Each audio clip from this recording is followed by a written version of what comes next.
You won't believe what happens when you use tissue paper in your garden. It's one of the simplest tricks, yet the results are absolutely amazing. Most people think of tissue paper as something only useful indoors, but in the garden, it can work wonders.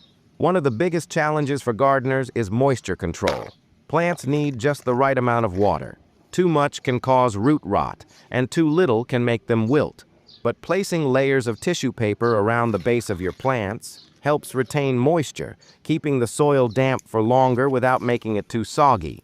It acts like a sponge, soaking up excess water and slowly releasing it back to the roots as the soil dries out.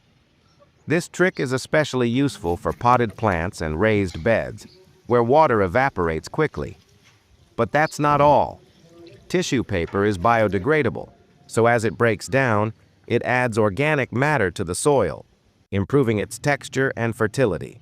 Worms love the soft, decomposing fibers, which means healthier soil full of beneficial microbes.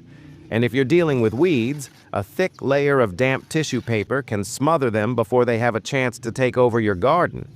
And here's another genius use: seed starting.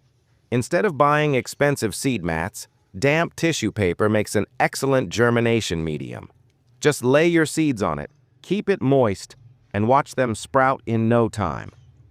Once the seedlings are ready, you can plant them directly in the soil, tissue paper and all. This simple trick costs next to nothing, and you're probably already throwing away tissue paper that could be put to good use in your garden. Try it out and let me know how it works for you.